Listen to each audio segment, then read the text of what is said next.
Hello, sunshines. How are you? How are you? Oh, living the dream. How you doing, Cameron? I'm good. How are you? Good. Debbie Good. just joined us. Hi, Debbie. Hi. How are you? Oh, Lord. Still alive. Oh, that's good. I want you to still be alive. I'm glad. Hanging in there? Yes. I think the end is coming. The end is in sight. We at least, Cameron, have you heard anything about your other place opening Downtown? back up? Yeah. No. They just sent out another $1,000 for Luke's employees, though. So, Gotcha. but yeah, there's no word on the street yet. It won't be long. I don't think it'll be long, to be honest. No, I don't either. I don't think we're gonna put up with it for much longer. I don't think we can. I think we're all gonna go crazy if we, right. Some of us were already teetering crazy before this thing even started. I am pretty teetering. I work mostly from home and I'm going crazy. Right. So. Right.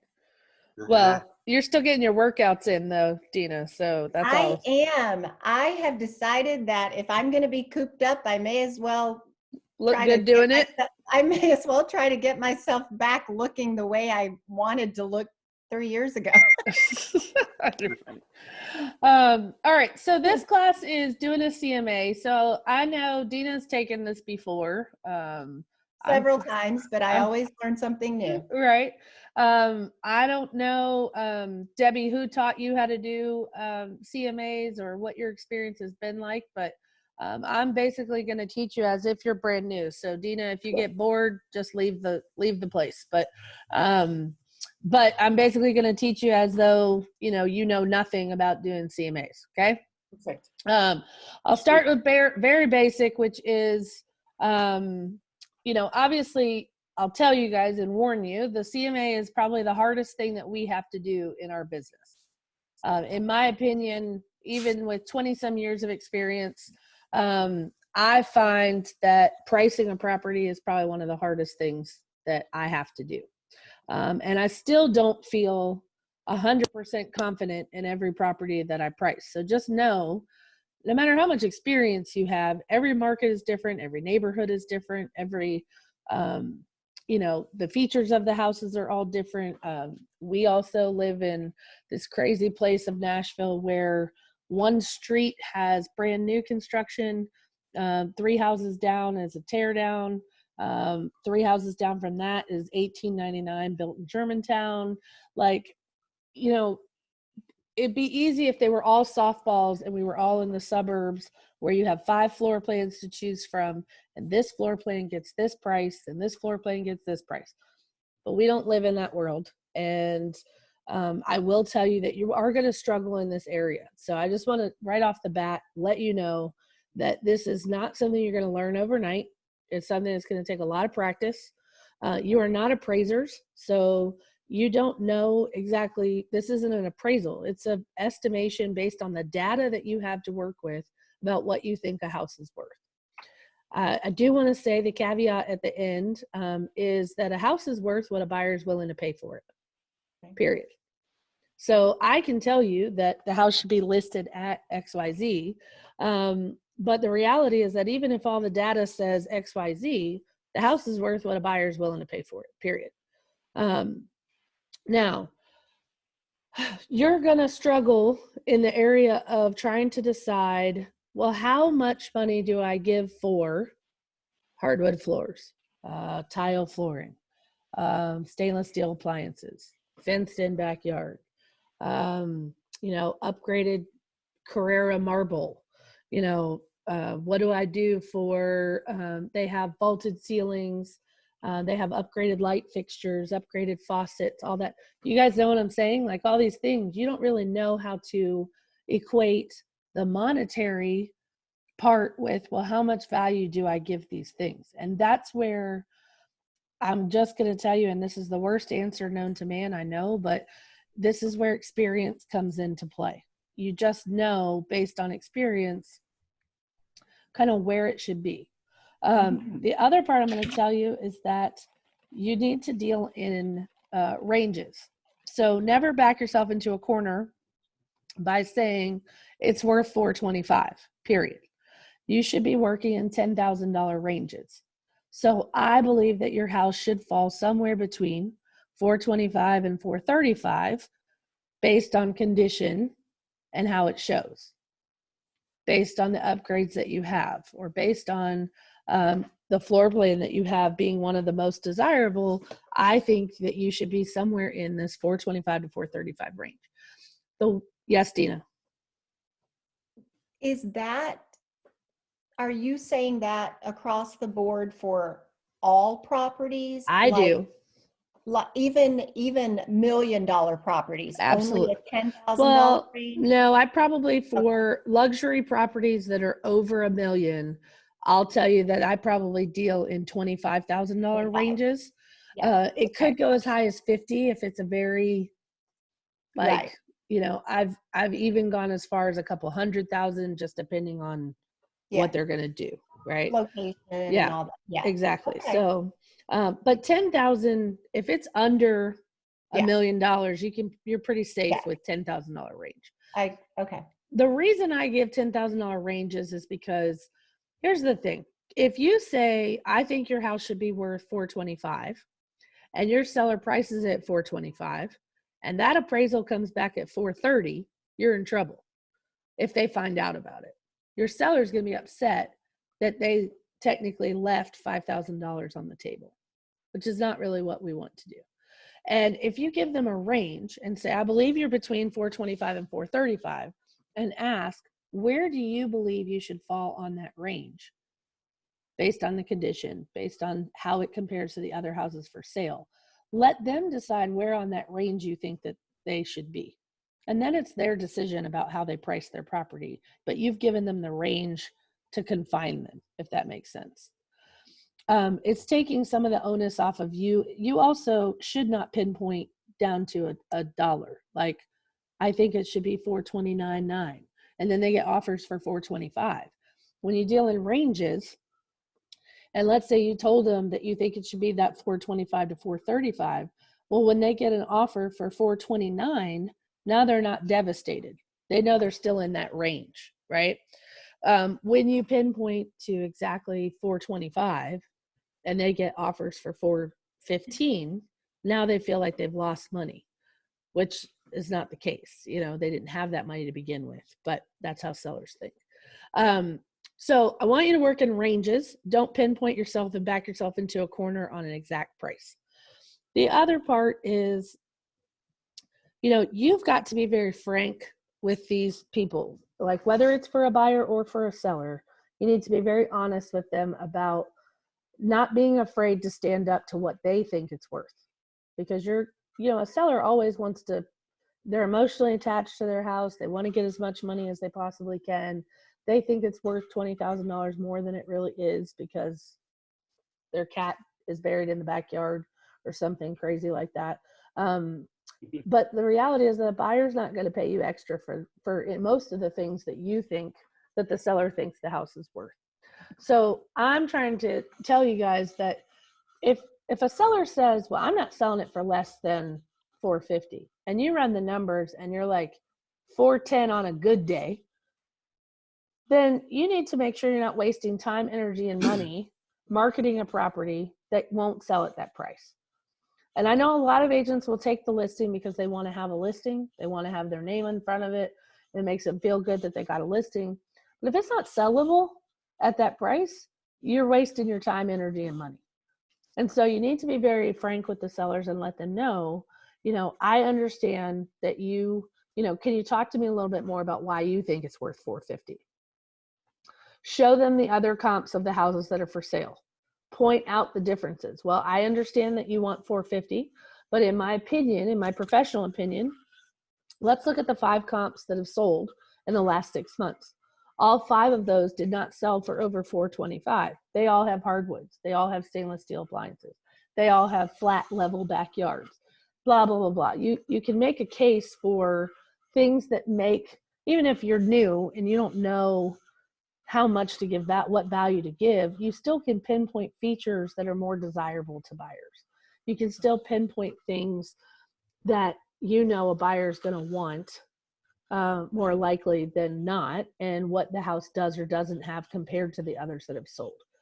But you can only do this when you become the expert on the comps.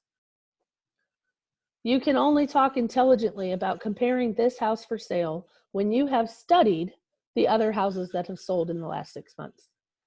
And I'll tell you right now, if you're doing a market analysis and it takes you 10 minutes, you haven't done a market analysis.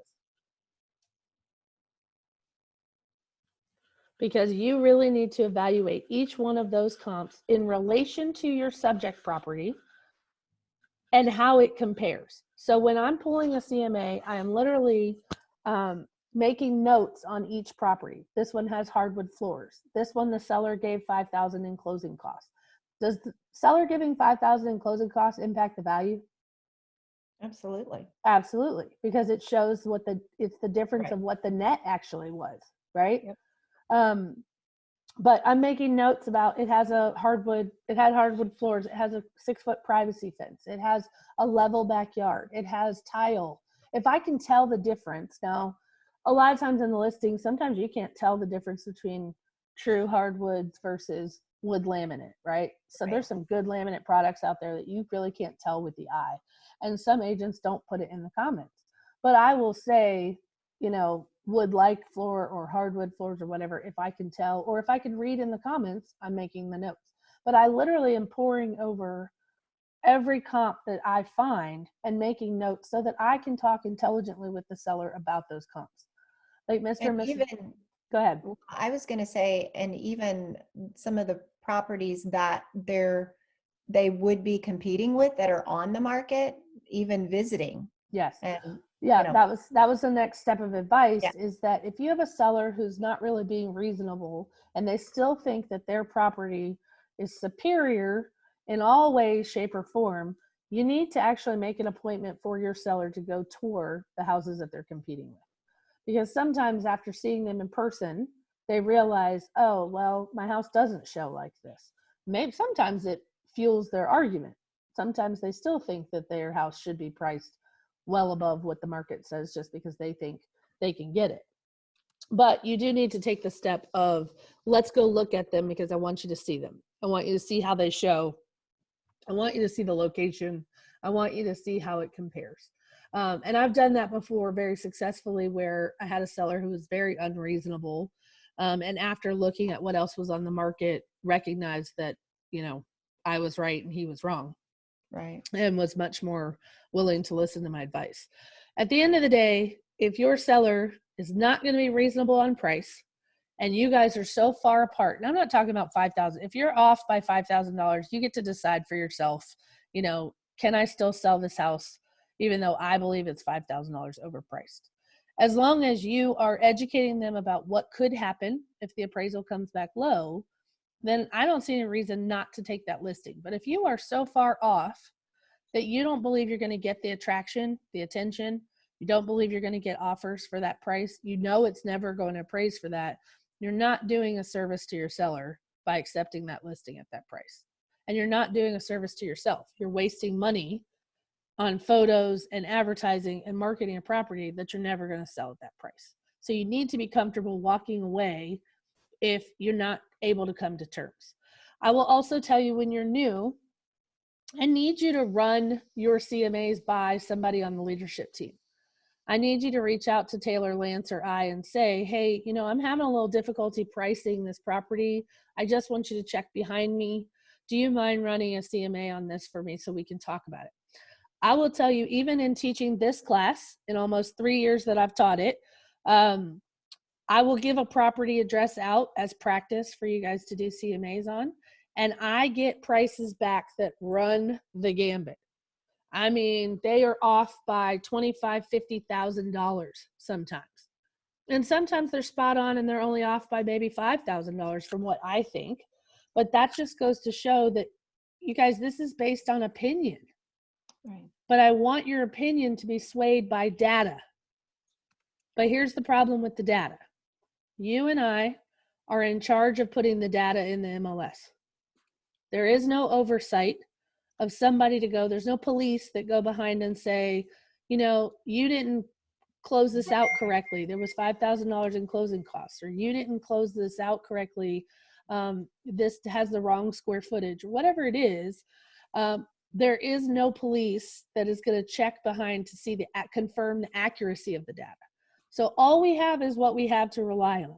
But I want your opinions to be based on data instead of just opinion. Okay? Which is why I'm going to recommend again for the 5th time the pricing strategies class that NAR is offering for free right now. Yes. So how many of you guys have started it or taken it? Started. I'm on my 2nd round of it because it's so good. Okay, good. I've done it before. I'm doing it again right now. Good. What'd you say, Cameron? I started all 3 that you recommended. Okay, good. Love it. I'm going to do it next week. I have Perfect. some chores I'm going to finish first. Okay. I highly recommend this class. I would probably say you should take it once a year if you can, just like Dina said. It is something that I have probably taken 3 or 4 times in the last few years. And it's just because it is so helpful to evaluate the comps compared to a subject property. It teaches you how to really make those adjustments that we're not comfortable making because we don't know. We don't have that appraiser's book that says, okay, tile floors are worth X number of dollars. And because they do a cost analysis and they also do, you know, an average replacement cost and then an average based on the sales, right? So there's 2 different values that they're giving you. I just want you guys to get someone to check behind you if you're not sure about what price you're coming up with. If you're not confident that the data speaks to you in black and white, that it should be here, please get another set of eyes to look at it. And don't be afraid to ask any one of us to look at it for you. Okay? All right. Any questions about any of that or comments about any of that before we move on to the nitty-gritty of how to actually do the market analysis? Laura, I would just, one thing that Chris and I have done, we've had our sellers, if they have their receipts for some of the upgrades that they've done, you can kind of put some of that information out there. They're not going to get 100% back. Right. But we always tell them that they can expect to get anywhere from maybe 25 to 75% of that money back. Yeah, that's a big difference, but yeah. It is, yeah. And we kind of talk through that with them depending on what that improvement is. Yep. But the other thing too is you can actually... Ooh, So RV, sorry. that's okay. He sounds like he's 350-pound like bull mastiff or something. He's literally, there's nothing to him now. But anyway, what I was going to say is that you can put that information together in a folder for buyers so that they understand how you came to that price. Correct. And that's kind of something that we've done that's really helped us when we list a property. It's helped us to explain how we arrived at the price that we arrived at. Right. And I think that's helpful. That's just what we found. I agree with you there. The other thing is that you can create value in your listing. So for example, if you pull my listings, you will see that there is detailed description under each picture. Hardwood floors, granite countertops. It has a ceiling fan. It has a double window. It has a walk-in closet. There's under cabinet lighting. Whatever the added features are that are in the house, I'm going to let any potential buyer know of those features. And I'm also going to make sure, because remember, the appraisers are also reviewing the MLS. So as much information as you can put in your listing is going to help you substantiate that value. And I've had appraisers call me and say, thank you so much. I used to do call out cards. Call out cards are like little cards that almost like museum tags, if you will, where you literally point out features to people throughout the house. So, you know, under cabinet lighting or, you know, stainless steel appliance, which obviously, you know, it's stainless steel appliances, But the call out cards make it so that people stay in the room longer because they're reading the call out cards. You're also pointing out to them features that should be obvious, but maybe they don't realize. And so you're adding value. And you're also helping justify the price. But I have had appraisers call me and say, thank you so much for the added detail in your listing and the added, there's my dog, sorry. Now mine got started.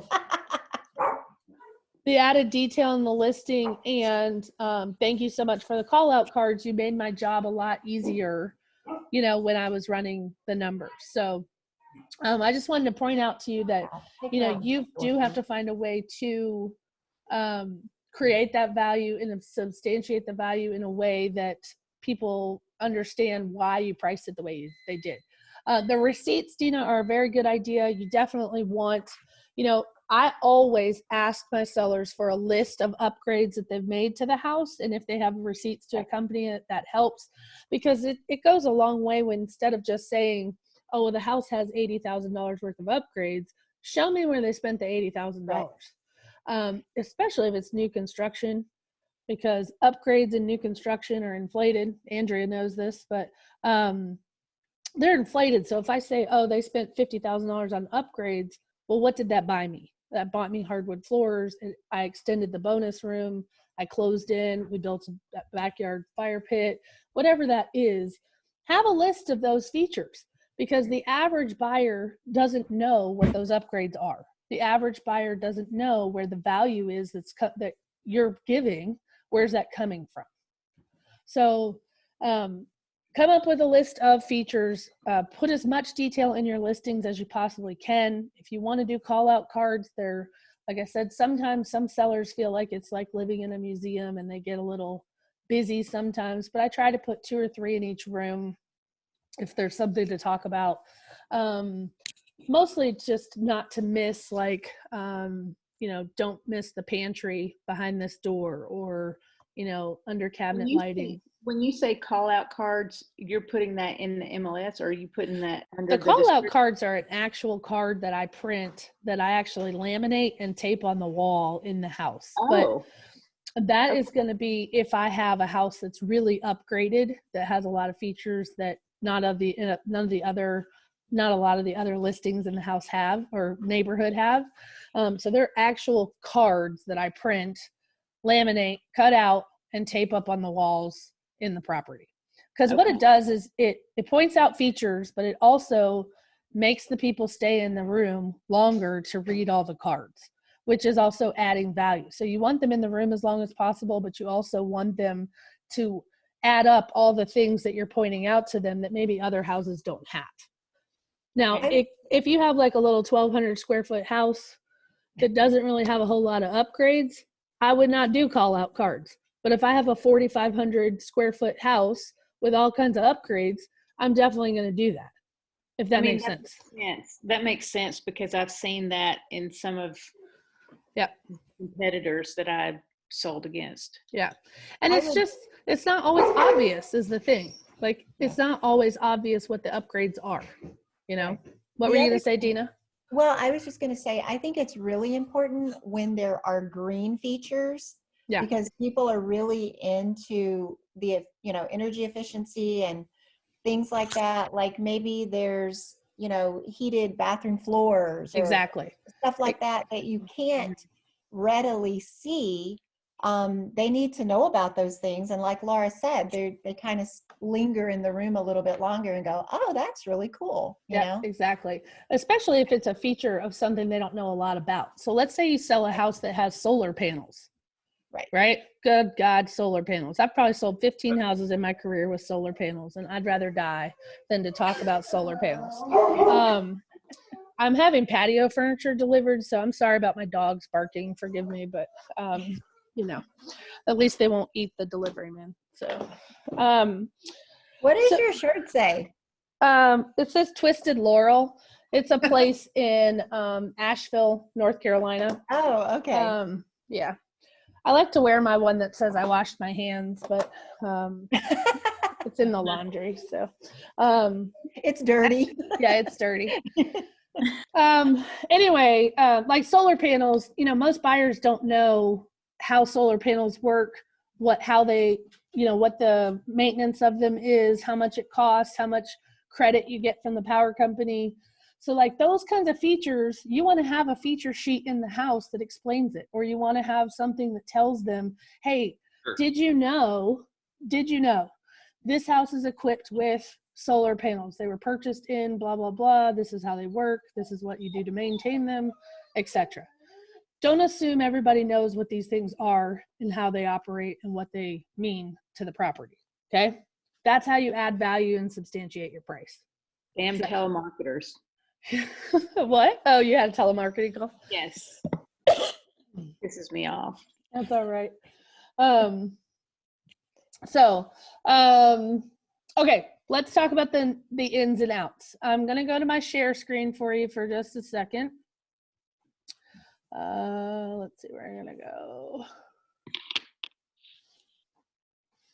I would love to know how to do a proper CMA by the end of this video because it's bugging the crap out of me. That's all right. Well, that's what I'm here for, right?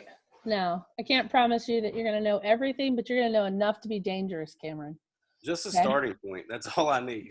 Well, that's what this is for. All right. In RealTracs, everybody can see my screen, right? Yep. All right. In RealTracs, you're going to go into property search. I'm going to assume we're going to do a softball one. So I'm going to assume residential. Okay.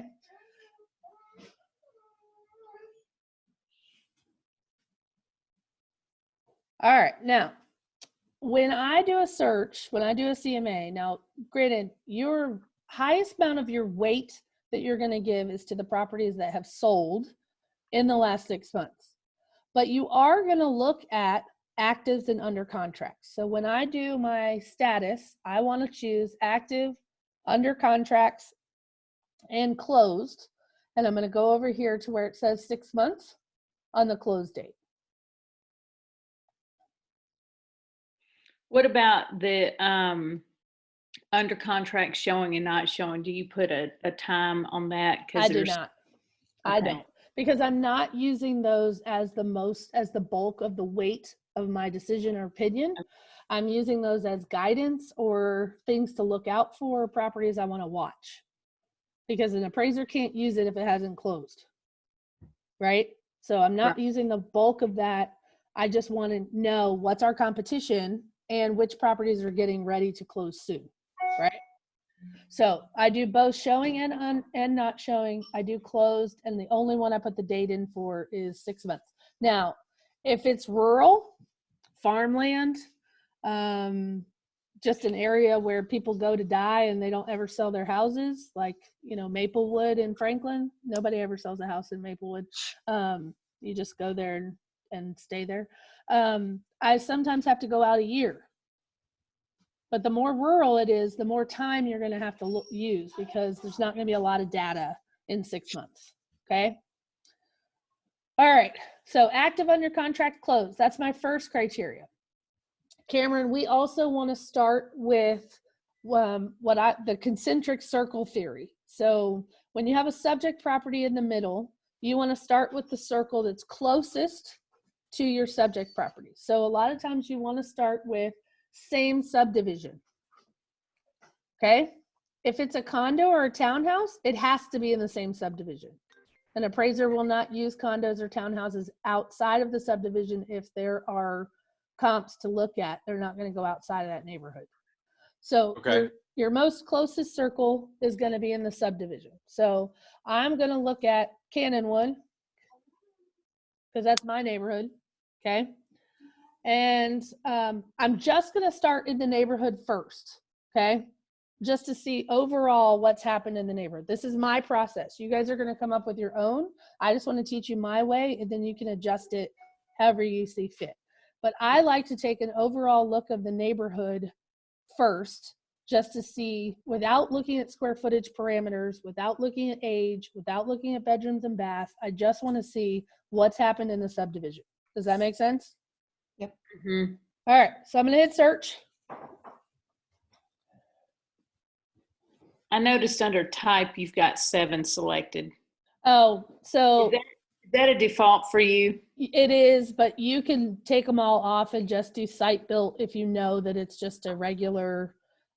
Be careful on this type, because if you are doing HPRs, you want to compare attached to attached and detached to detached. You don't want to Okay. change.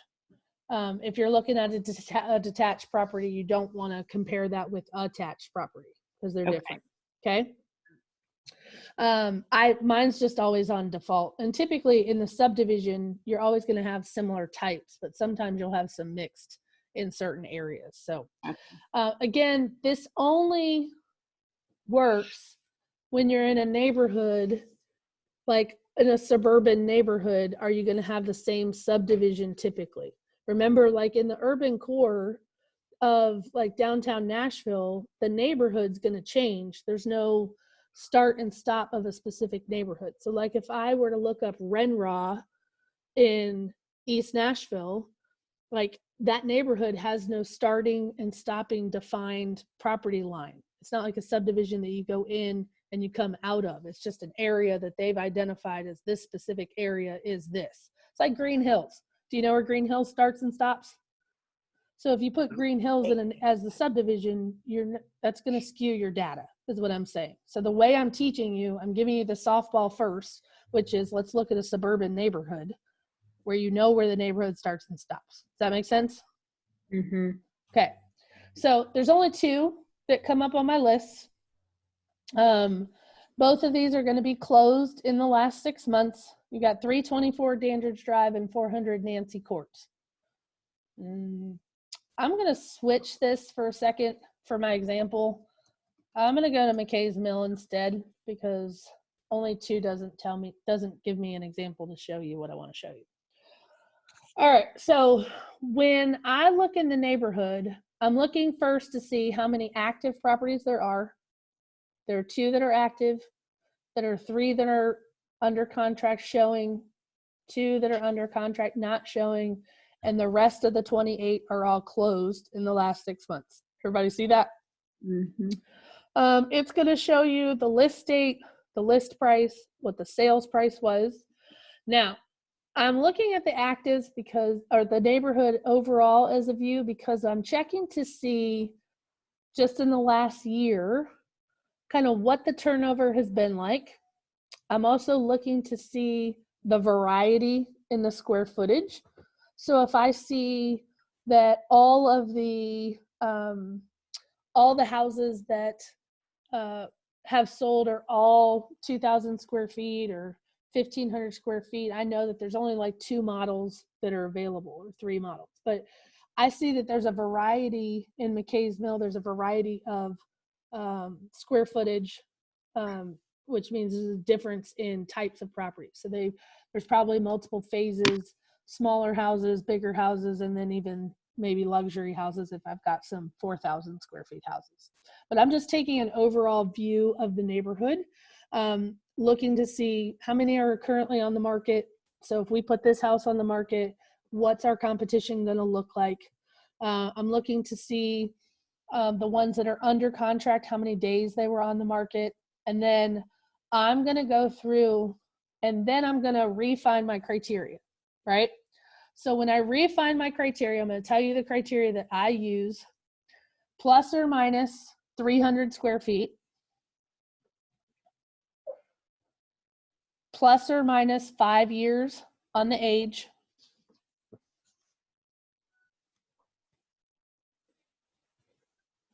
and I'm going to start in the same subdivision. If I can't find any data in the same subdivision, then I'm going to go to the same elementary school. And from there, I'm going to go to the same zip code. Remember, small concentric circles, same subdivision, same elementary school, same zip code.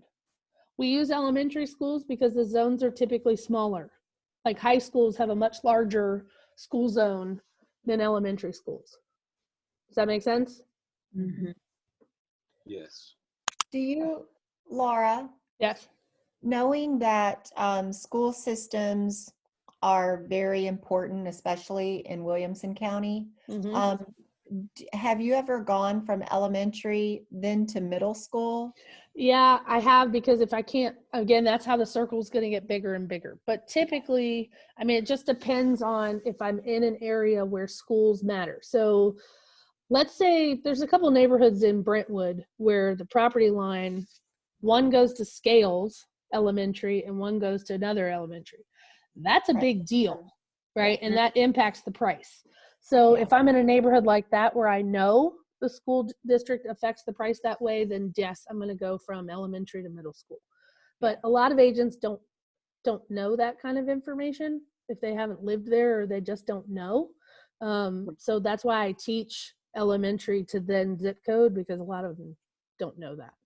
Mm-hmm. All right, so refining my criteria, I'm going to use plus or minus 300 square feet to start. Now, if I can't find a comp that is within 300 square feet of my subject property, I'm going to then expand that to 500 square feet. But you should hopefully find something that's within 300 square feet of your subject property. Okay? All right, so let's say I'm going to refine my criteria, and I want to say between 2,000 square feet and 2,400 square feet. And year built, I'm going to do 1999 to 2009. Now, when I do CMAs, I don't fill in a whole lot of other criteria, like unless I'm looking for a property that also has 5 acres. Like if I'm doing a 5-acre tract of land, then I'm going to look between 3 and 8 acres, probably between 3 or 9, something where I have a little bit less and a little bit more acreage. But I'm not really going to put in it has a 2-car garage. I'm not going to put in that it has a bedroom on the main level, unless I'm specifically looking at a lot of data. If there's 69 listings that are returned, then I'm going to refine my data. But what I do is I start with the overall picture of the neighborhood, and then I'm going to come in as close as I can to my subject property and then move out as I need to. Does that make sense? Mm-hmm. Yes. If I teach you to be as specific to your subject property on the criteria on the left, you're going to get very frustrated when you start searching for comps and it returns no results. And it's also going to lead you down paths that I think maybe aren't going to help you, you know. So like I said, overall view first, get an idea of what's happening in the neighborhood, then come in as close to your subject property as you possibly can with very specific criteria, age, square footage, start there. And then from there, you can start moving your way out a little bit from your subject property. Okay. All right. So I'm going to hit search. And it just took those 28 down to 2. Okay. I've got 1 active and 1 closed. So should you do a CMA with only 1 closed? No. So you should refine your criteria, whatever you need to do. So sometimes I'll go back in and take out the year built and leave the square footage, because I don't really want to compare 3,500 square foot houses with 2,200 square feet. And you'll see most of the houses that are sold are way bigger than 2,000 to 2,400 in McKay's Mill that have sold in the last 6 months. So what do you do when you get this, when there's still only 2 comps? Adjust the square footage. You can adjust the square footage. So maybe I want to go a little bit larger just to see. So that's going to open up a little bit. Good morning. I get this question a lot too. People ask me, well, how do I give value to 4 bedrooms over 3 bedrooms? Me personally, in my experience, I do not think that a 4-bedroom house is worth more than a 3-bedroom house. It's based on the square footage. Typically, most of the appraisers are going to give you a price per square foot average or a price per square foot. And so you can have a 4-bedroom house that's 1,800 square feet. That 4th bedroom is 10 by 10. I don't think that's worth more money than a 3rd bedroom that's 13 by 18, in my opinion. And I've never seen on an appraisal 2 houses side by side. One's a 4-bedroom, one's a 3-bedroom with the same square footage. I don't see that there's a lot more value in that 4th bedroom monetarily. It might sell faster. It might be the one that sells more often. Maybe it's a better floor plan, whatever it is. But in my opinion, the square footage is what the value is based on, not necessarily the number of bedrooms. Does that make sense? Yeah. Okay. All right. So let's look at these three that I have here. So let's say I'm just going to look at these three for simplicity, because I really just want to teach you the process, and then you guys are going to practice doing CMAs yourself. I'm going to look through, Cameron, like I said, every single one of the sold listings and compare it to my subject property. So I'm going to look at it. I'm going to see that it's sold for $173 a square foot. Be careful about hanging your hat on price per square foot too.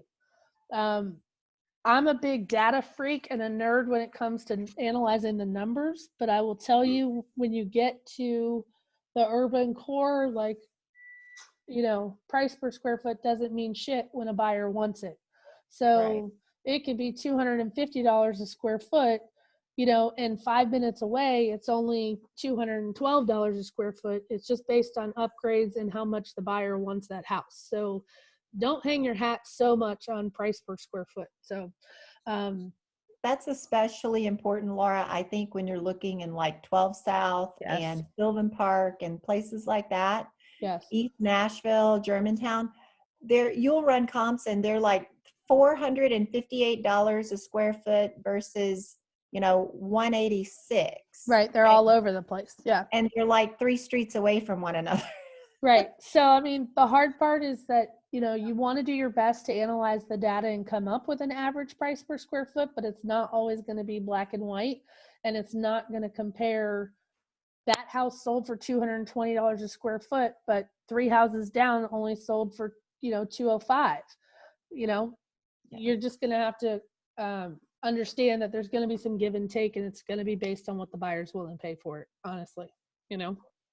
And if the appraiser that day just was feeling generous, because sometimes, again, I can line up 10 appraisers, same house, and get 10 different values. And hopefully, if the listing agent was doing a good job, like Laura said, you can look at the photos on those solds, because they'll still be out there 6 months later, and you can read about what kind of shape that house was in. Right. You can make a fairly decent judgment, hopefully.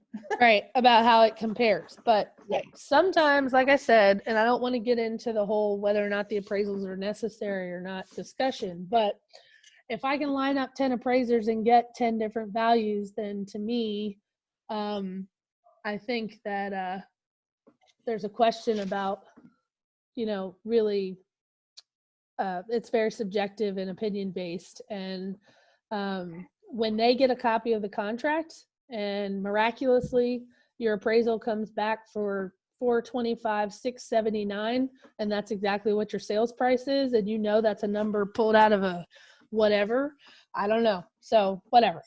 Anyway, I'm going to take notes. Again, I told you I'm going to look at each one. I'm going to say that it sold for $173 a square foot. It was on the market 29 days. I'm looking and comparing this one. Let's say my subject property was 2,200 square feet. I'm going to make a note that this one is slightly smaller.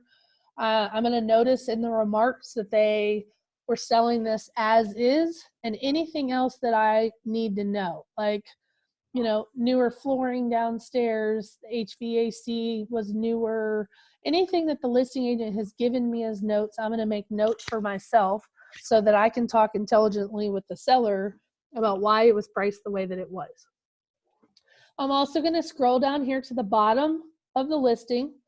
Under closed listings, you're going to see what the sales price was. Here where it says 0, you're going to see if the seller paid any paid contributions. So if the seller paid $5,000 in closing costs, I'm going to see that at the bottom. I'm also going to see what the original list price was. So I can see that they've written on the market at $399.9. They reduced the price. Down here at the bottom, it's going to show all the history of it. So we didn't used to have this history part. You used to have to go click on a different button, and now it'll show me they started at $399, they dropped it $20,000, and then they ended up closing for $350. Okay. I love this new feature, by the way. Me too. It's very helpful. I don't have to click somewhere else and go somewhere else to find out the history. Well, and that also helps your argument on pricing. Right. the Yes. house. You got it. You can print that off and send Yeah. it to them. Yeah. Yeah. So look, obviously, if you priced it at $399.9 to begin with, why did you price it that high and then 30 days later dropped it $20,000? Don't you think though that's a case of the seller having this idea in their head that they can get that much? Likely, very And the likely. agent didn't want to hold their feet to the fire. Maybe it was a lost argument, and he was like, "Fine, I'll let them do this, and then this is what we're going to do." Well, a lot of agents go into the appointment saying, well, we can try it at this price, and if that doesn't work, we can reduce it. And all that does to me is tell me you're not confident about the price to begin with. You know that it's not going to sell at that price, and you're just waiting for the seller to come around to that on their own. Mm-hmm. But when I see price reductions of $15,000 or $20,000, that tells me that you overpriced the house grossly. Yeah. So I'm taking all the notes that I need to. I'm going to look at each picture. Like I said, I'm not just going to scroll through the first picture. I'm actually going to click on the pictures so that I can make my notes about, okay, this is all brick, or it's 3-sided brick. It's got vinyl siding. These are barn those are barn doors with That is. yeah. Oh my. Very interesting. I'm looking at the light fixtures. These people are they love their barn doors, don't they? They're very eclectic. Yeah. I'm making notes about the flooring. Like I said, the floor plan itself, if it's one I'm familiar with, or, this is the smaller floor plan in that subdivision. Wow. All you need is love, baby. That's what. And a gallon of paint. Did Yeah. you go back to that other picture and look at the statue in the back? Yeah. Right. They probably think that added value to the house. Lord have mercy. Yay. But anyway, it's cute overall, though. I mean, there's potential there for sure. right. So for mica countertops, I'm making notes that it's not super upgraded although these are probably, they look like they're Are those solid surface? They're not. They don't look like it, but they could be. Yeah. It's an IKEA kitchen, so there's no telling. Yeah. It's modular. If I can't tell, oh Lord. Wow. So again, I'm making notes for my seller, right? Remember, this was being sold as is. It needed paint. It probably needs carpet. I'm making all these notes so that when I talk to the seller, here's the other thing you got to remember. Oh, see, this was 3-sided brick, vinyl in the back. Yeah. Does have a privacy fence, got some drainage issues, but it's a pretty level lot. I'm making just what the hell is this? Oh, that's the clubhouse and pool. Oh, yeah. Yeah, we're selling that too with the house, obviously. All right, hang on. All right. I'm making all my notes. Here's the other thing I was going to tell you. So you go to a listing appointment and you're meeting with the sellers and you're talking about price, and the seller says, well, hey, Jim told me across the street that he got $350 for his house, right? Oh, Jim sold his house for $399, because remember, your neighbor, your client, saw that they went on the market for $399, and then they saw that it went under contract. But your client doesn't realize that they reduced the price and that they eventually sold it for $350. So this is the other reason why the data matters with the seller, is that you have to know the neighborhood. Because if you showed up to this listing appointment and you heard that Jim sold his house for $399, it might skew the whole, how you feel about the price of the property, because you didn't do your homework. And your homework told you that no, Jim didn't sell his house for $399. He sold his house for $350. right? But your client may not know that. They saw it went on the market for $3.99 and they saw it sold, but they didn't look to see that it only sold for $3.50. So you need to make sure that you know, because with your client, when you're at this listing appointment and they say Jim sold his house for $3.99, you can say, well, Jim went on the market for $3.99, but based on the condition, $3.99 was overpriced. Does that make sense? Yes. Yeah. All right. So I'm going to click through each one of the solds. And I'm going to take my notes. I'm going to flip through the pictures. This one was on the market 107 days. Holy crap. Wow. Anybody else think that's a really long time for McKay's Mill? Yeah. What the hell's wrong with it? Oh, look at this. They raised the price $900. So they started out at $509. They dropped it within 10 days to $499. And then it looks like the agent made a mistake. They were supposed to drop it to $499.9. So they fixed it and changed it to $499.9. And then they dropped it $10,000 on day 37. Then they dropped it another 15 on 57. Boy, this agent, look at this, $100, $474.9 versus $475. And then they dropped. That sounds like they were just playing with ways to get it back in front of people. Yeah. You know? Well, the $100, yes. But Yeah. there's no way you're going to tell me 10, 15, and $25,000 drops that happened. What do you mean get it back in front of people? Does it change something in the system? Like it's yes. visible? When you drop the price, when you affect the price at all, it'll put it back on the hot sheet. So it now comes back, starts going back out to anybody in that price range. And Gotcha. if it's had a status Also- change or a price change, it'll go out. Yes, Andrea? Also, if you let it expire, so something that we used to do in new construction, I would let my listings expire within 15 to 30 days if I really wanted to move something and I wanted it to pop back up at the top. As I would new. let my listing expire in Yeah. 15 days and I would relist it and it would pop back up. And so that would generate traffic. Yeah. Gotcha. To me, all this screams is grossly Somebody didn't know what they were overpriced when it doing. went They on the don't know market. what they're doing. Yeah. Right. Either the agent didn't know what they were doing or the Seller. seller really loved their house. Yes. And I'm going to go with the seller probably really loved their house. Yeah. Yeah. I mean, it's very nice. How many closed comps do we need to have minimum? I think I missed that. 3. You should Okay. have at least 3. I like to look at 5 to 7 if possible. Okay. When I worked with a hedge fund, we had to have at least 3, but they really like to write after they've seen 5. So And how many actives, Laura? actives are really only for you to, you don't Right. have to have any actives, Okay. but the actives I look at only because I want to see if we list this house tomorrow, where are we going to fall in competition with the ones that are actively listed? Laura, are you, you mentioned 6 months. Yeah.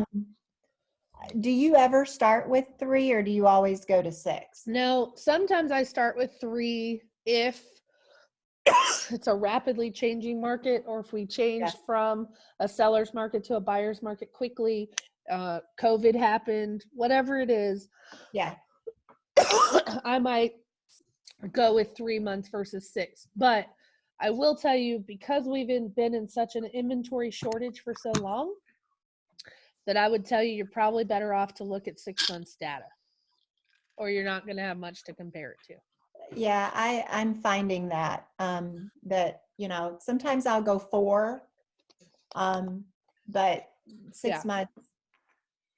Yeah. And I know What- the appraiser is going to look at 6 months worth of data, period. So I always typically start with 6 months. Okay. Yeah. All right. So Cameron, let's say I keep saying Cameron because he's the one that, wants to know how to do this CMA. So it's not because I'm calling you out like you're not paying attention. I'm just. No, you're fine. Okay. So I'm going through each one of these listings. I'm making all the notes that I want to. Let's say on my list, I've determined that I want to select all 5 of these listings. They all are kind of similar to my subject property. They're good enough. Now you can uncheck any ones that you don't think. So let's say I had one that slipped in here that was 2,500, like this one that's 2,500 square feet. If my subject is only 2,000, I might not pick that one because it's just too big. Okay. So you're going to have to decide for yourself which ones you include, which ones you don't. But let's say I want to select all 5 of these. You're going to go to the more button. Mm-hmm.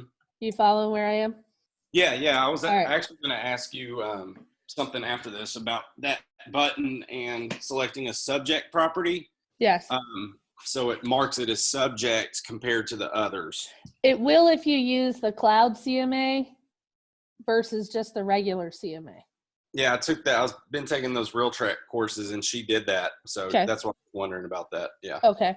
If you just click on the CMA button, it will do a report for you that'll show you the active. So let's say you had 4 that were active. It would show you the averages and the means of the ones that are currently on the market in the neighborhood. The under contract showing, same thing. Excuse me. It'll tell you the average days on the market. Sorry, I got a tickle going. And then the 3 that closed, it's going to show me that the average was $178 price per square foot. The average days on the market was 46 days. Now, we've got one that was 107 days, one that's 1 day, and one that's 29 days. Your guy that's 107 days, he's kind of an outlier. Yeah. You know that if he was priced appropriately, he would have sold probably within 30 days. Yeah. But because he was so overpriced, he was on the market 107 days, which is going to throw off your averages down here. Okay, so just keep in mind, excuse me, when you're looking at the data, it's going to throw off your averages if you've got any outliers. So you want to check for any of those. Laura? Yes. On something like that, would you, when you notice something like that, like we saw what was going on with the pricing on that one, and we saw that the house looked to be in really nice shape and all that, would you just, I would probably just pick up the phone and call the agent on that one and see what other kind of information I could glean about that. And see, was there like something going on with the husband wife? Was, you know, like, sometimes you'll find out all kinds of things, like the husband and the wife are going through a divorce and the husband wouldn't allow any showings, and you know, that's why it was on the market so long. Maybe not necessarily price. Maybe there's all kinds of things that it could be. So yes, I would definitely advise you. A lot of times too, you know, some of these ones, let's say I have one that's active, that's an outlier, and I notice one pops up in the neighborhood and it's $35,000 more than everything else on the market. I might call that listing agent, even though it's just active, it hasn't sold, it's not under contract. I might ask them, hey, you know, I noticed that you listed this property. I'm running some comps for another property. Can you tell me why you priced it this way? Because I know my seller's going to ask me that, especially if I'm trying to get my seller to be reasonable on the price. You know, I need to have that information. Hey, this one's on the market. It's $35,000 high, but they also just bought it a year ago and they're trying to get their down payment for their next house. But the value's not there, or whatever it is. But you can get a lot of information by calling the listing agent and asking them, why did they price it the way they did? Okay. All right. That's how you run the report. I'm going to show you too. Cameron, you also can go to this print button and go down to the bottom where it says statistics.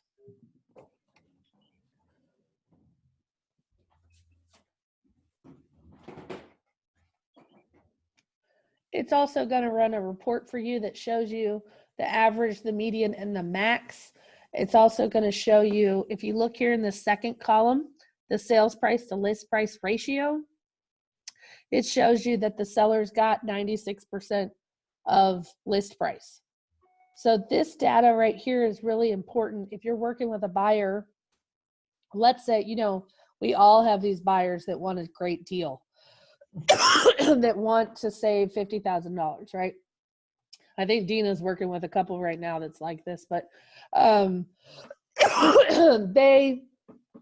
the house is listed at 450, but they want to write an offer for 405, because they want to save money. This data is really helpful in showing them, hey, I'll write the offer for whatever you think, but I do need to show you the data that the houses that have sold in the last 6 months in this neighborhood have gotten 98% of list price, or 99% of list price, or 96% of list price. So in my opinion, I don't think your offer is really fair market value. And it's not in line with what other sellers are getting, which is fine. I'm happy to write it, but I do need you to know that you run the risk of losing the house or upsetting the seller and writing an offer that offends them, that they don't want to work with you. And Right. sometimes you need to show people in black and white, I'm not telling you it's 99%. I'm showing you that it's 99%. Because everyone seems to think that we want them to write a higher offer so that we make more money. Well, that $30 difference is not going to feed my children for more than 2 days. So it's not about trying to get more money out of it. I promise you. It's about setting you up for success so that you can be competitive in your offer and that you have a better chance of getting it accepted. Gotcha. Does that make sense? Mm-hmm. Perfect. All right. So the other thing I want to show you in my process is, let's say, for example, this is my subject property, just so that I can show you where I go. This stupid house on Limerick is my subject property. I'm going to go to the tax record. Now, often, if I am unfamiliar with a neighborhood or unfamiliar with an area, I'm actually going to start on the tax record before I even go into RealTrax. Okay? Because sometimes the tax record is going to give me some information that's going to help me a little bit more, right? Now, I will tell you, when you pull the tax record, the square footage that the tax record reports is not always accurate. You can pretty much bank on the fact that it's probably wrong. So don't rely on what the square footage is here. So let's say you get a seller that says, hey, I'm interested in selling my property. Their house has never been listed in the MLS, so you can't look them up as an old listing. Because you can do that, by the way, Cameron. I want to make sure you know. So let's say I got called to do a CMA on this property. Well, my first step is going to be to check the tax record, but my second step would be come in here and just go unclosed and type in the property address and look to see if it's ever been listed in the MLS before. Because that's going to tell me what the square footage and stuff like that is. That make sense? Well, I'm in that predicament right now. My father's house, it's not on the MLS, but yeah, of course I found it in the tax record, and Sure. I'm actually trying to do him and my brother's house. They're in the same neighborhood, one street apart. Okay. And I can't find my dad's house, but I can only find it on the tax record. So How long has your dad lived in his house? January of 19, he closed. Okay, so what's his property address? 1014 Alexandria Way, Lebanon.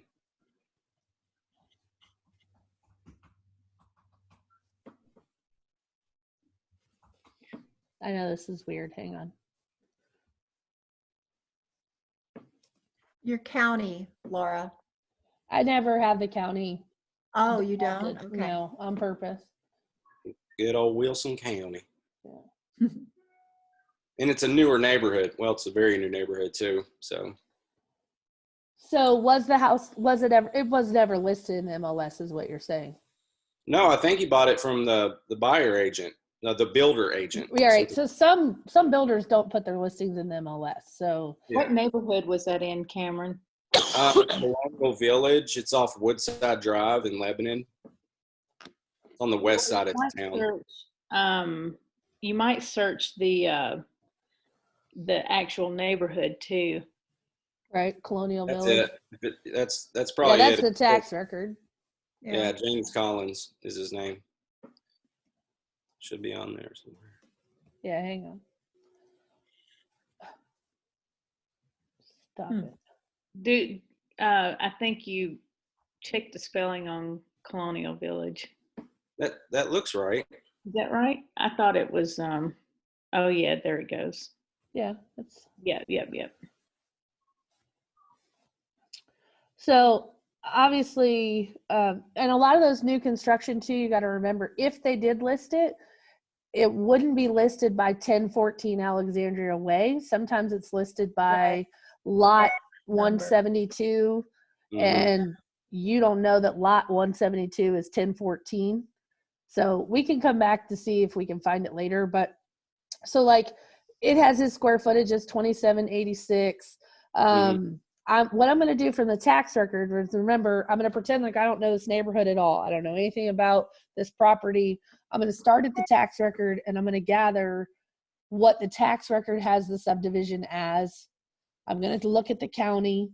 The county matters, especially if you're in Spring Hill, just so you know. Yep. You've got houses that are in Murray County and some that are in Williamson County. You have those in the same neighborhood that the county line goes down the middle. So you need to check the county because it does impact the price and the value sometimes when that happens. Okay. So you're going to look, what I'm going to look is I'm going to just take kind of mental notes about what they paid for it.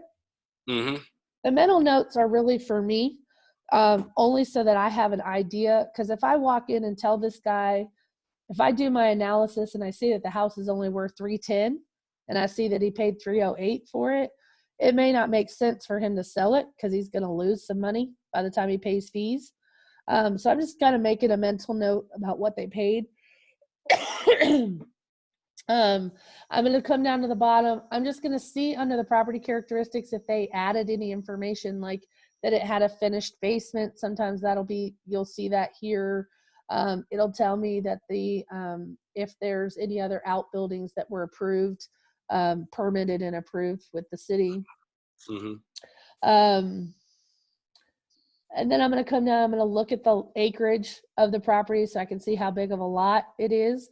Because again, if it's never been listed in the MLS, I need to know how big the lot is because that may impact my price as well.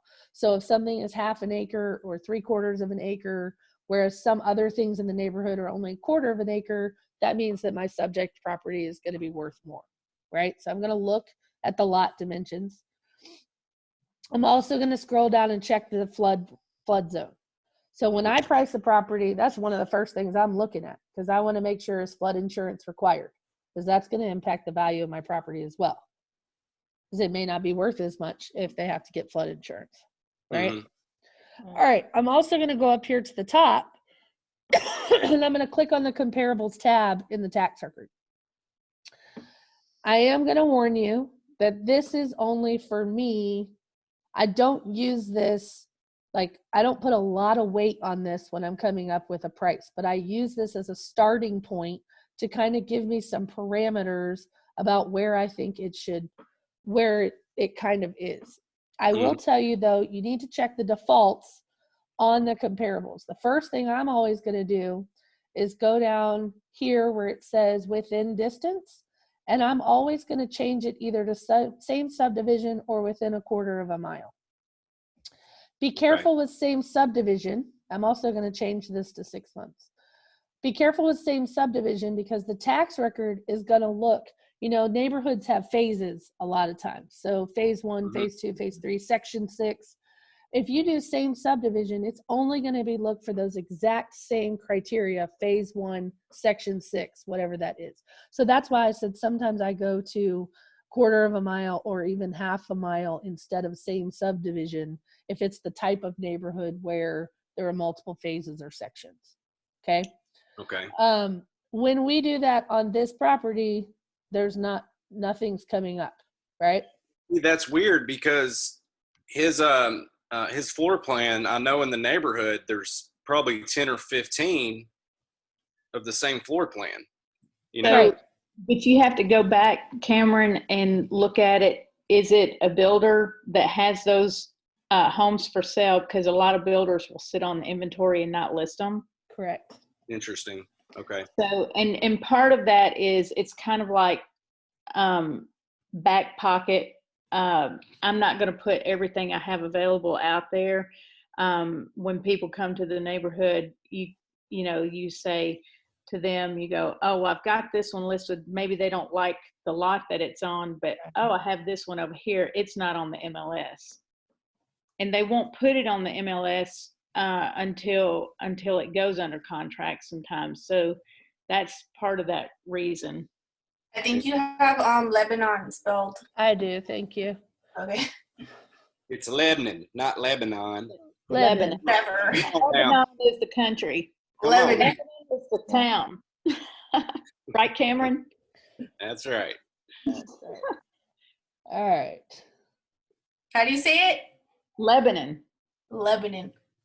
Yeah, you got to make it sound real Southern. Lebanon. Lebanon. Well, I'm Lebanon. sure after a few years living here, I'll sound more Southern.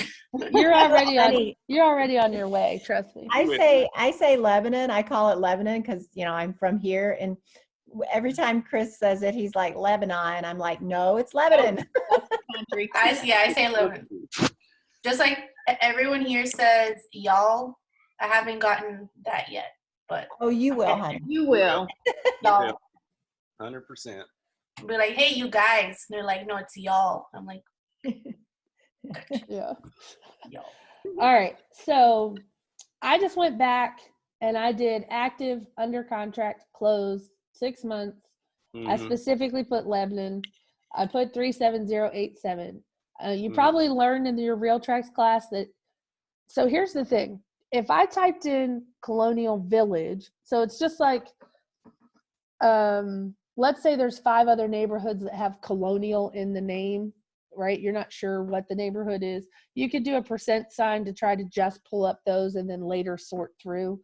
If I want to just put Colonial Village, I can, but that % sign is how you will find things if you only know one portion of the name. Mhm.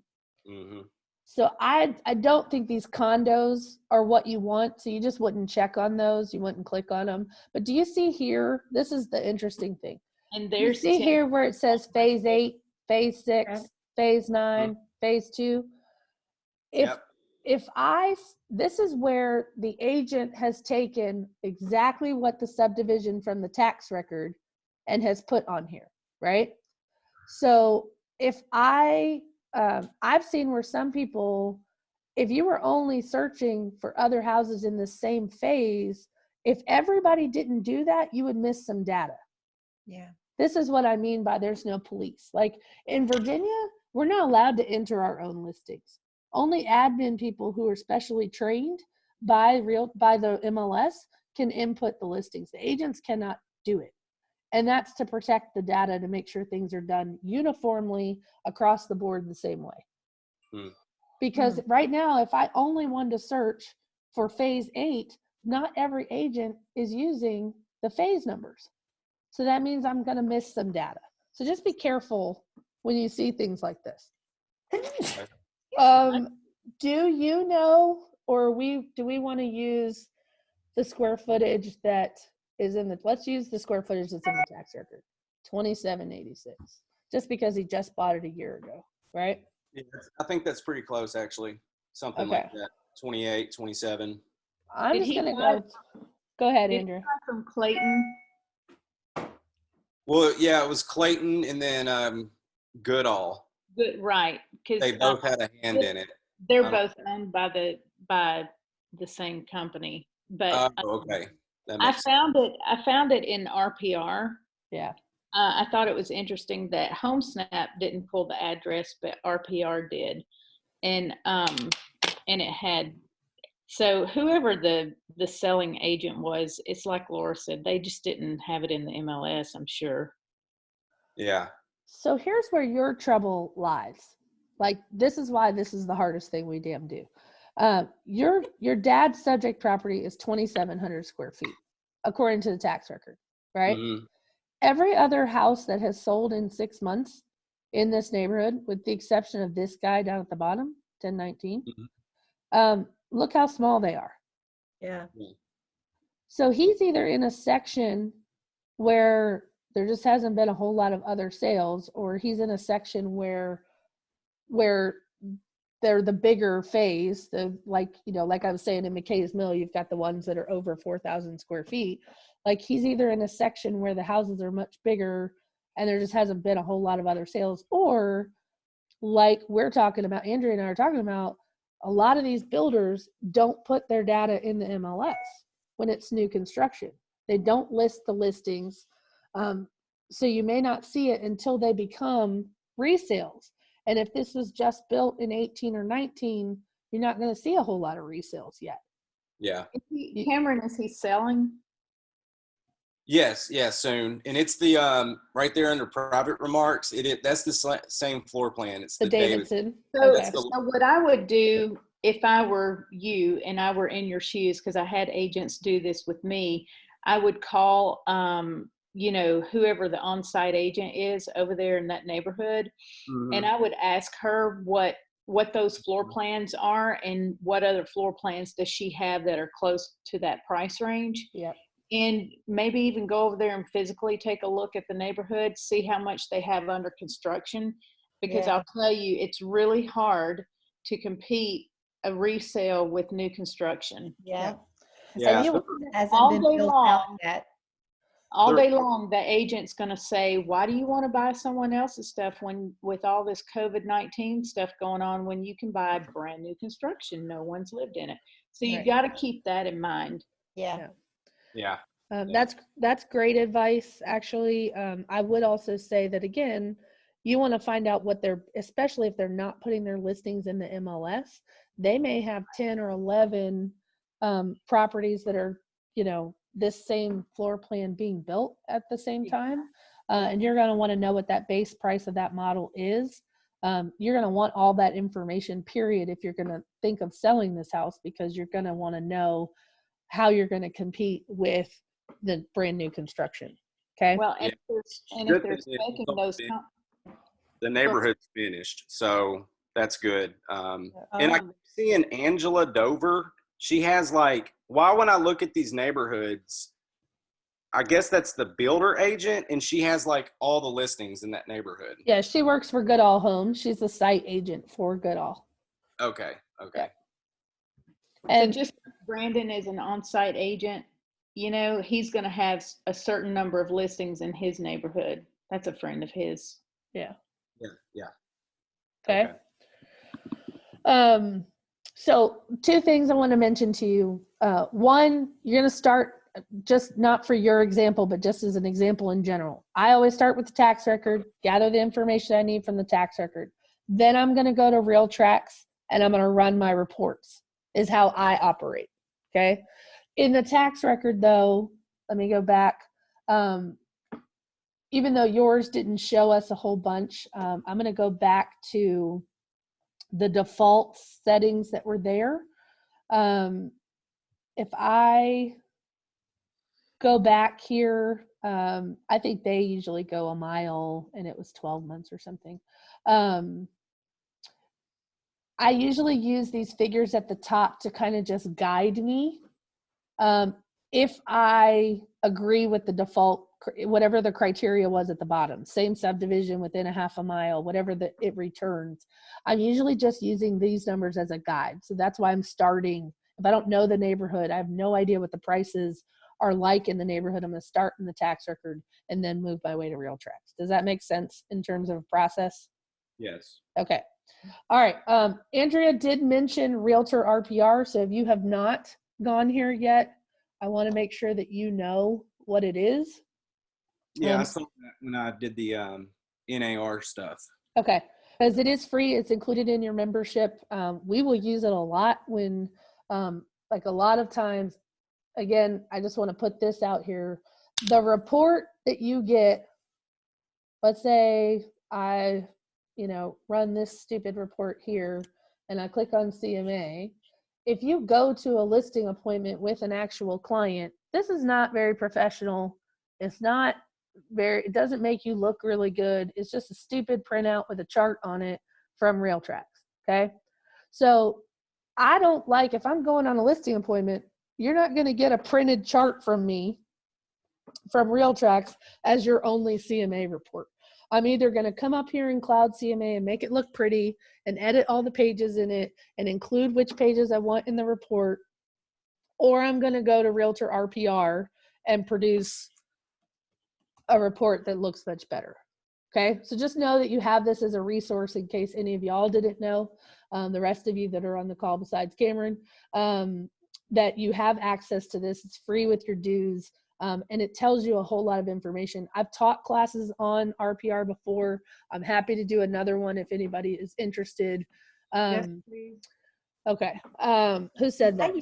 Me, Debbie. I use it a lot, Laura, and I would really like a class Okay. on it. I've had one before, but I would like one from you. Sure.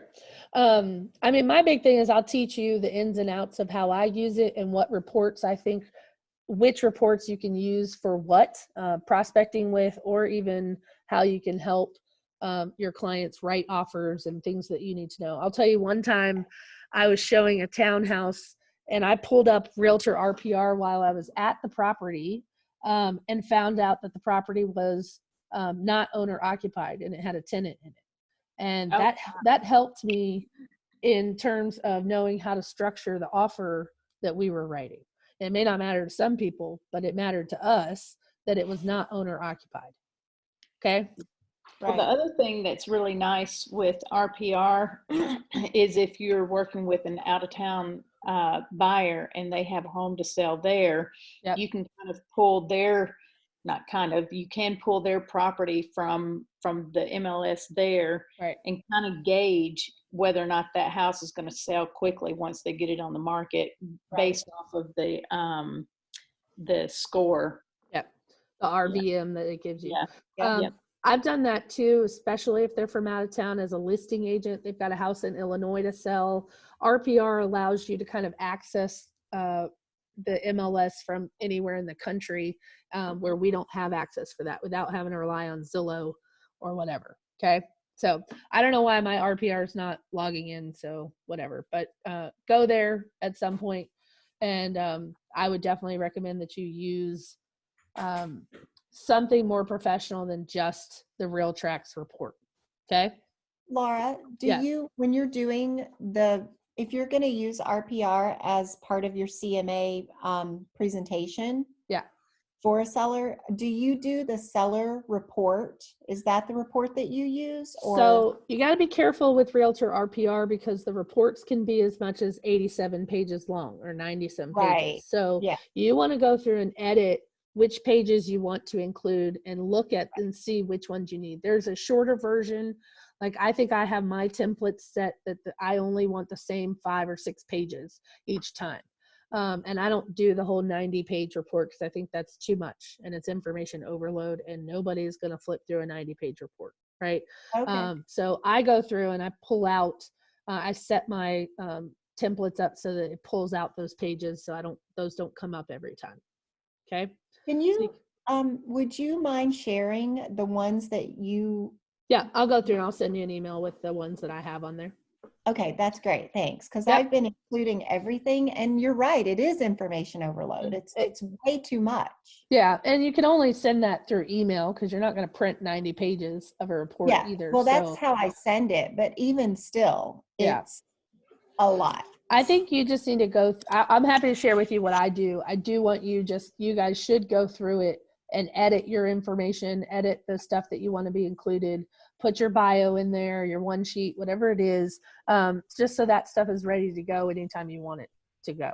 Okay. It's a great resource. It's fabulous. The same thing with Cloud CMA. It's another free resource that's included with your dues.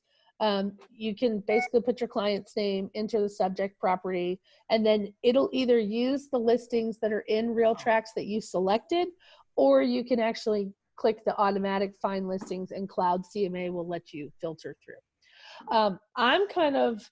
I know RealTracs like the back of my hands. I encourage you all to know RealTracs like the back of your hand. So I don't like to search for listings or comps using Cloud CMA. I always do my research on RealTracs and then drag over what I want in the presentation that I want it in. So when I'm searching for comps, I'm using the tax record and that's something else I forgot to show you.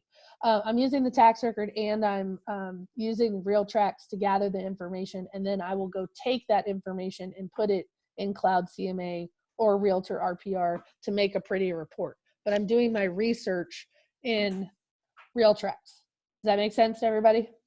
Laura, Yes, sir. in Cloud CMA under subject property, I noticed that search is queried through the tax record. If it's not in the tax record, it won't show. Usually they also combine the bass, so you'll see like it'll say 3 bass or 4 bass instead of 3.5 or 2.5. Well, like I think it was actually the same address. My father's in subject property and it couldn't find it, or another property, and it said not found in tax records, and it couldn't automatically upload all the parameters, square foot, all that stuff. Right. It was weird. It will let you go to the advanced tab and you can enter it yourself if you want, if it doesn't auto-populate. But I don't know that that's happened to me more than twice. So I'm not sure. It's not a common occurrence is what I'm getting at. Unless it's this weird situation where it's just not populated by the MLS or something. Okay. Laura, Yes, ma'am. quick question on that. If it's 2.5 baths, do you go 2 baths or do you go 3 baths? I leave it at 3. It doesn't bother me. I just let the seller know sometimes, like, hey, you'll see 3 baths, but it's really counting 2.5 as 3. Okay. It's not going to impact your value, really. That's kind of how, I think it's realtor.com that does that sometimes. Yeah. Our website does it too. It pisses me off, but they just don't. They didn't write the program for half baths. They wrote it for total baths, period. Yeah. I did forget to show you something that's kind of important. When you are scouring the tax records, so I'm just going to, can you guys see where I am? Because I'm flipping tabs and I forget if it's sharing all of that or not. Mm-hmm. Okay.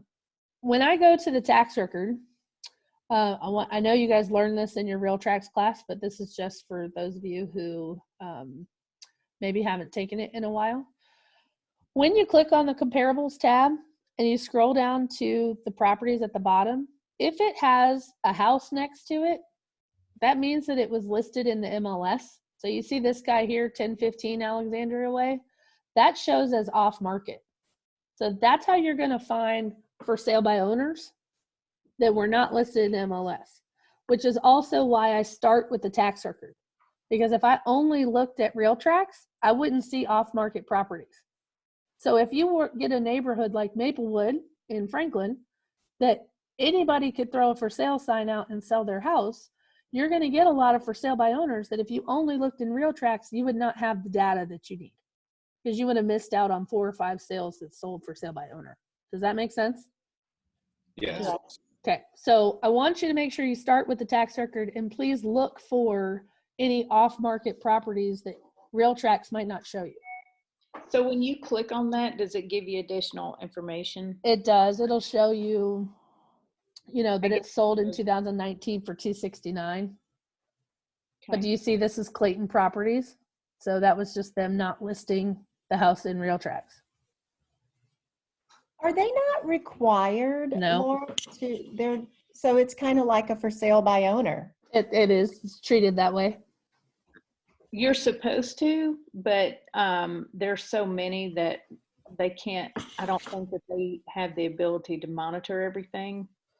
Yeah, And it's really up to whoever their broker is, to Yeah. stay on top of all of that.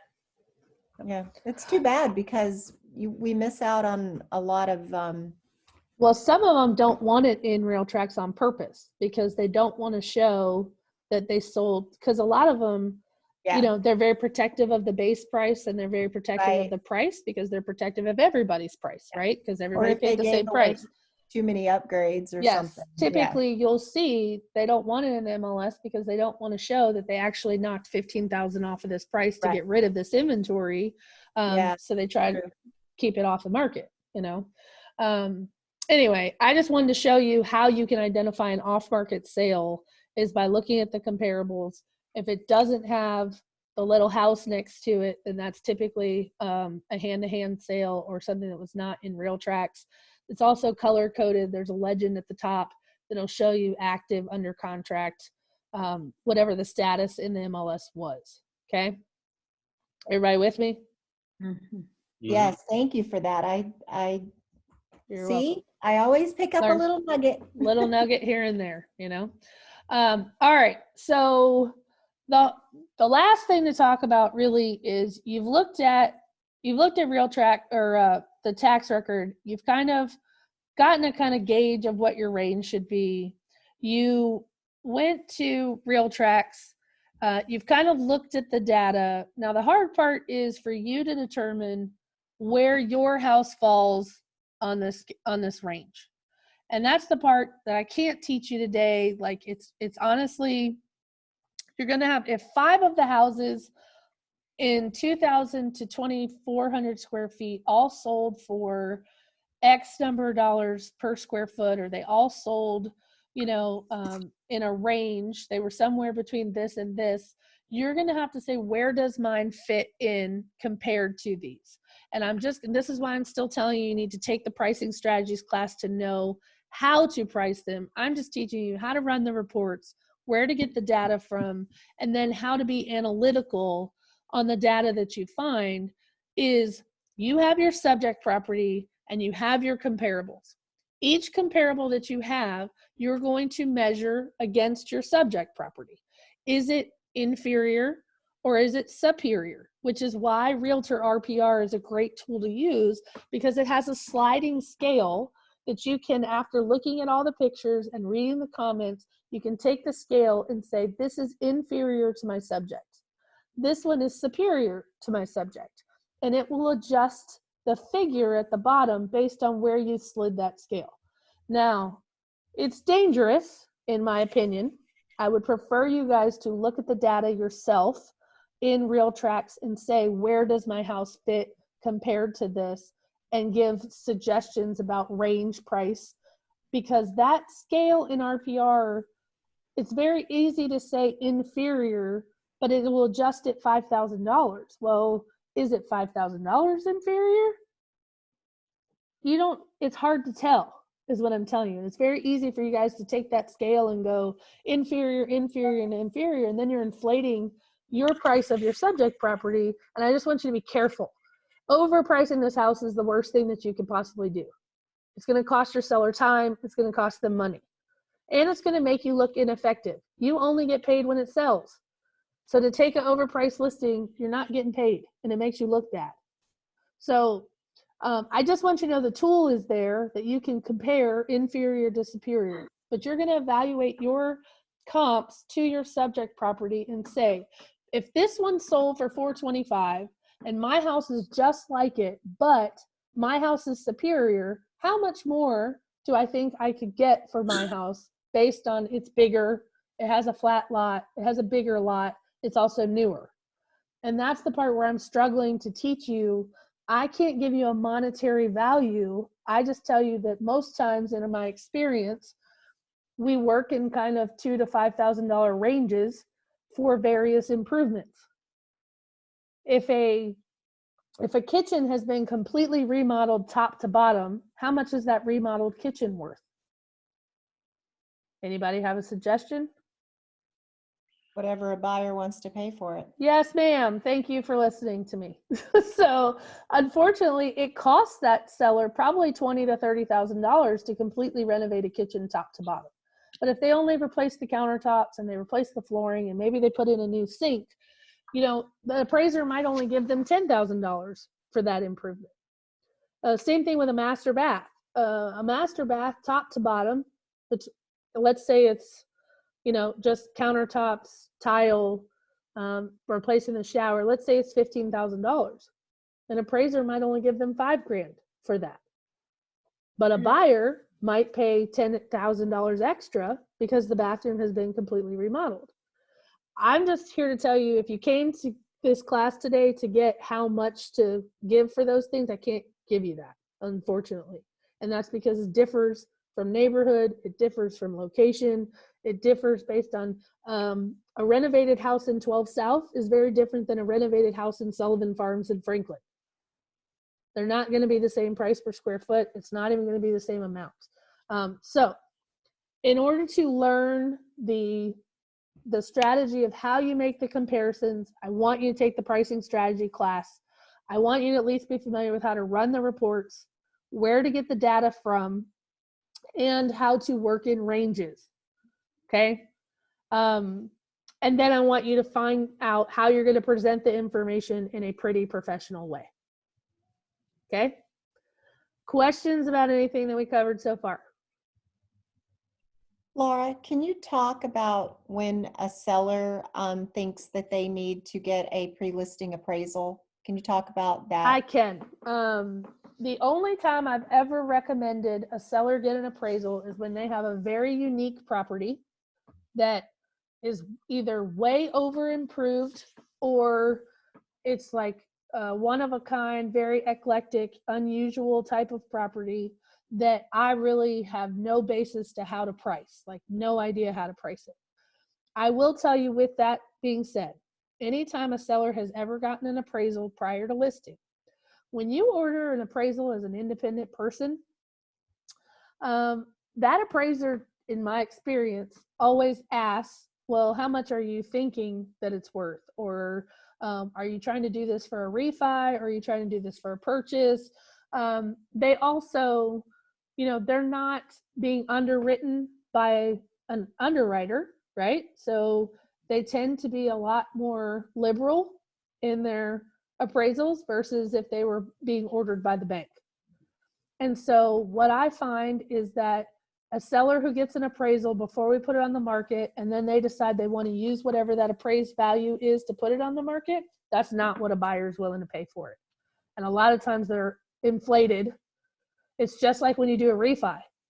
When you're going to get a refinance, your appraisal price sometimes often is more than what the fair market value is of the property. Why is that? It's in the bank's best interest to loan you that money, right? Because that's how they make money. So it's a risk. They're going to take a risk on it by loaning it to you if the house isn't worth that and you don't pay and they have to foreclose. But I'll tell you, in my experience, most refinance appraisals are probably 15 to 20% more expensive or higher than what they should be. Okay, so my advice is always, if you're going to have a seller, if you have a seller that is adamant about getting an appraisal that beforehand, and they want to use that appraisal to price the property, you just need to warn them that just be advised that I could get 10 appraisers out here and get 10 different values, and that sometimes the appraisals ordered by clients independently that are not going to be underwritten by a lender a lot of times are a little inflated, and that may not be what's true market value of the property, what a buyer is willing to pay for it. It just has to come with a warning, that's all. Okay. Anybody else have any questions for me? Debbie? Okay, so that it seems easy to do it in a neighborhood. Yeah. But okay, you're not in a neighborhood, or I'm showing houses where most of them were built in the early 80s. Right. But a lot of them were improved. Okay. There should be something, the word renovated or updated should be a status. Because sometimes I'm not, a house is gorgeous. It was built in 1984 because it's done. And then another one, I don't even know what I'm asking. No, I hear what you're saying. There is a way to indicate that it's been renovated in the MLS, but this is the part where I'm telling you the data is skewed because not everyone uses it. So sometimes you're not going to see that the house has been renovated or that a house sold because they didn't use the renovated tag when they put it in MLS. Hey, zip it. But I do agree with you. If you're not in a subdivision, again, you're going to use zip code. You're going to use parameters like square footage and age. And you're going to have to compare things outside of that same general area by moving your circle outward, right?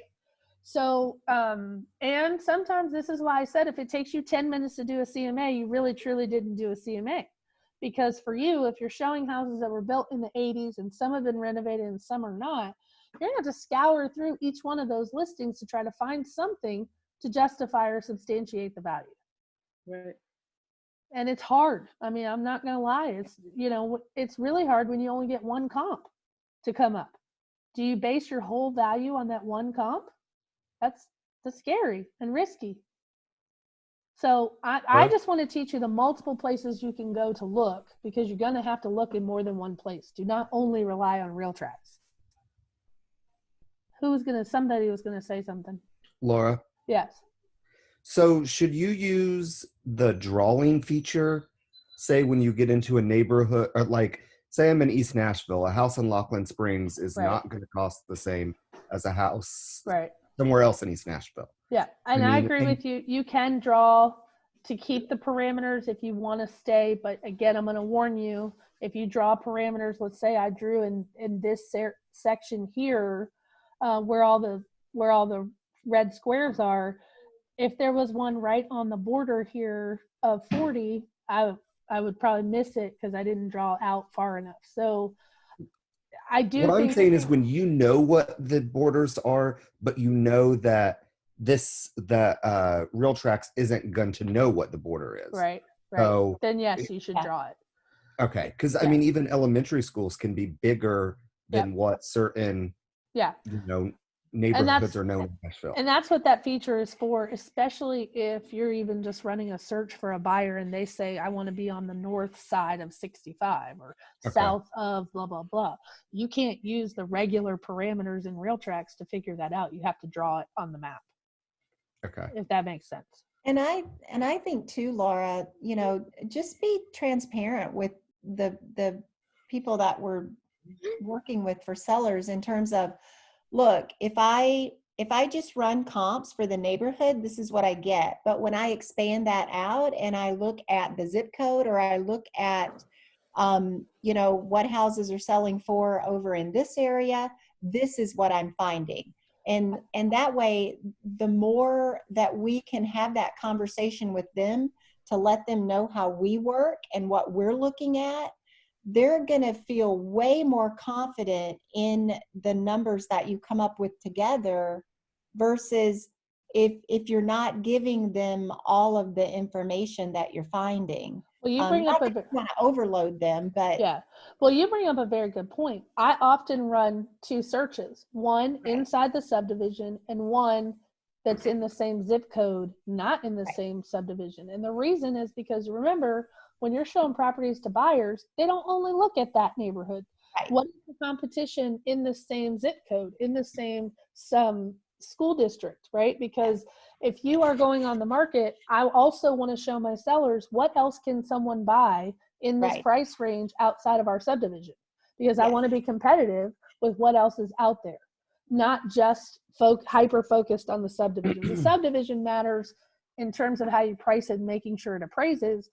But when you're on the market and you're being competitive, you also need to look at what other houses are out there that buyers are going to see in addition to mine in this price range. Yeah. So that's a very good point. Okay.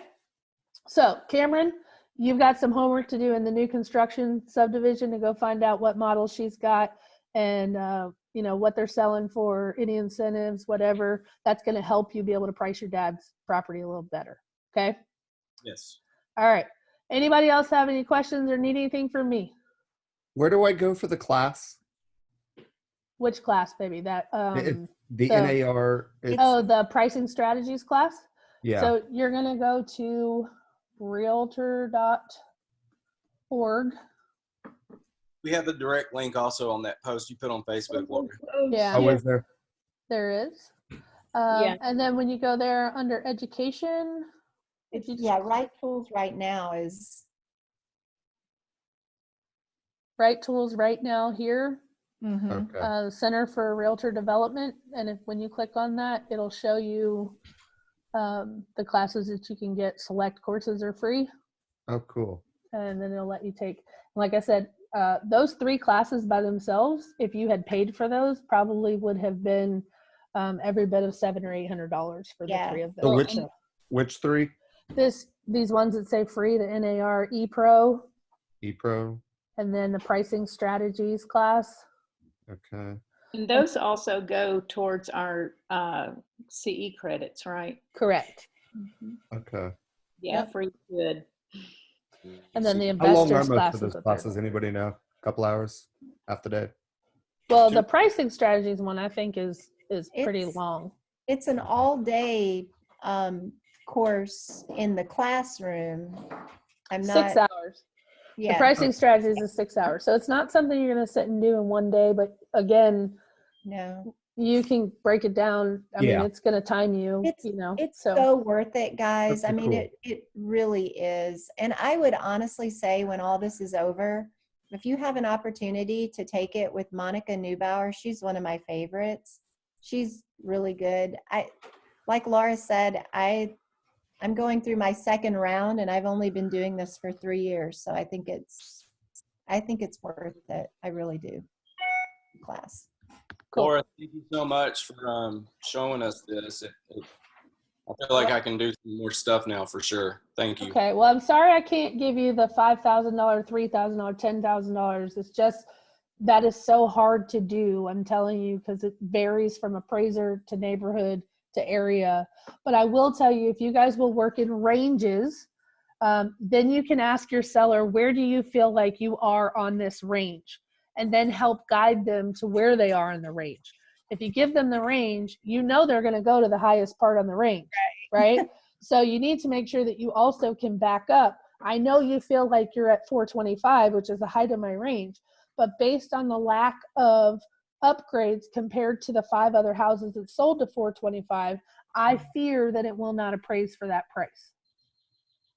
Right? So that's how you guide them back down.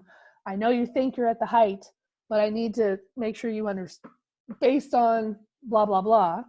I really feel like you probably need to be priced somewhere in the middle of that range or closer to the starting point of that range. Okay. Just don't get yourself cornered on a price. Remember, you don't set it, the buyer does. You know? I also think this is kind of a good place for us to show our value to our clients, because, you know, there's a lot of things out there that we're competing with. And if we can, the more information that we can give them that is legitimate information, the more we're showing our value as to why they need us. Well, be the expert. Remember, it's easy to show your value when you are knowledgeable about what it is you're talking about. And here's the thing. I've gone to listing appointments where I've been the third person in the door. The first 2 people just printed off the report from the CMA button on RealTracs. The listings that were on that report were not even in the same subdivision. They weren't even near the same square footage. They literally spent 2 minutes and printed a report. When I showed up, I know exactly the for sale by owners that have sold. I know what the average price per square foot that's sold in the last 6 months. I can tell you all the ins and outs of the solds, which ones had hardwoods, which floor plans sold, because I make it my business to know before I show up in the house. And that's the part that's going to make you guys stand out from others, is anybody can run a report by clicking a few buttons and hitting report, right? But when you analyze the data and you make it your business to know the details about why something sold for what it did, it's going to help you price the properties better. I promise you. It's also going to help you win the listings because you know what you're talking about. You are the expert in the neighborhood. You are aware with what happened in the neighborhood. Your seller shouldn't have to tell you that Joe sold his house for $399. You should already know what Joe sold his house for. Okay? Does that make sense? Yep. All right. You guys go out and get it. I will post an address for you guys to practice your CMA skills today. I'll post it on the group if you want to do a practice CMA. Do not post the price in the comments. Send it to me in an email, because if you post the price, everyone will just use your price. Okay, so I will post an address for you to practice on. I will give you a softball, which is an easy one in a subdivision in the suburbs, and then we'll do one that's a little harder. I'll give you feedback. Okay. Thank you. All right. Thank you guys. Love Thank you. you. Miss your faces. Hopefully I'll see you guys later tonight. Okay. Yes. Oh, Laura, What what time? time does that start? I think Is it was that at 6. at 6? Okay. It said 6 a.m., so I didn't know if we were already I supposed know. to be hanging It out. did not. Did it 6 really? a.m. It did. 6 to a.m. to 9 8 p.m. or p.m., something. Jared. What the hell? Well, on It's my they all calendar, day happy hour. All day long happy hour. well, on my calendar it said 6 p.m. I'm sorry. So, or He it said changed it. Yeah. this little guy. You know, good help is hard to find. I tell you. Anyway, I will see you guys. Some of you guys later, I hope. But have a wonderful day and call me if you need me for anything. Okay. Thank you. Thanks, Laura. All right. Bye, darling. See ya. See ya.